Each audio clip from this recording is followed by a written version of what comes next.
Detik indah merentasi jangkaan. 6 kamera. Foto mantap V17 Pro. Vivo. Berpaksikan rakyat serta pengagihan ekonomi yang adil seksama lagi inklusif.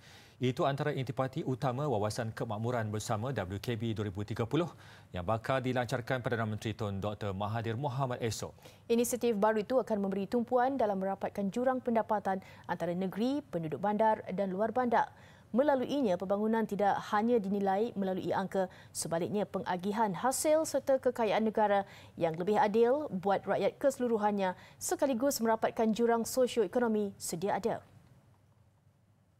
8 asas yang akan diberi pertimbangan berdasarkan cabaran dan isu semasa, antaranya potensi pertumbuhan ekonomi, jurang pendapatan, perpaduan nasional dan rasuah serta salah guna kuasa.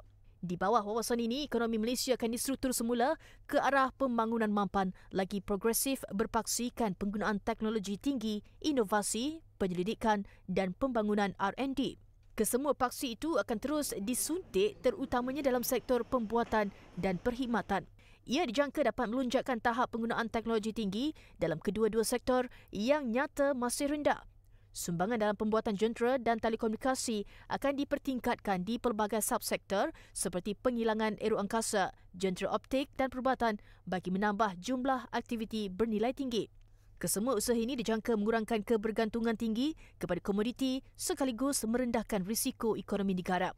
Dalam aspek jurang antara kumpulan pendapatan pula, 4 isu utama akan diberi tumpuan, iaitu kebergantungan yang tinggi terhadap pekerja asing, kekurangan pekerja berkemahiran tinggi, kemahiran pekerja yang terhad selain pelaburan automasi yang rendah. Di bawah fokus sama, jurang gaji dan upah bagi kumpulan pekerja separuh mahir dan berkemahiran rendah, yang mana 62% daripadanya memperolehi gaji dan upah RM1,947 sebulan, turut bakal diberi perhatian khusus. Pembangunan antara wilayah pastinya tidak dilupakan. Ia perlu jika dilihat kepada jurang pendapatan isi rumah yang semakin melebar saban tahun sejak 1989 lagi. Penguatkuasaan serta strategi yang lebih berkesan turut akan dirangka dalam membantras kegiatan monopoli dan pencatutan. Keberhasilan Bumiputera terus diberi penekanan oleh kerajaan dengan memfokuskan kepada 4 permasalahan utama, iaitu kedudukan dari segi pemilikan kekayaan dan pendapatan, isi rumah B40, penglibatan dalam industri bernilai tambah yang rendah dan jumlah penduduk Bumiputera di negeri-negeri yang ketinggalan dari segi pembangunan.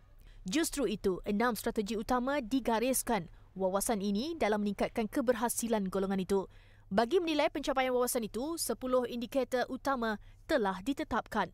Ia termasuklah pencapaian keluaran dalam negara kasar KDNK, pendapatan pekerja dan isi rumah, aset kewangan, nisbah jurang wilayah serta ukuran kesaksamaan pendapatan atau pekali gini.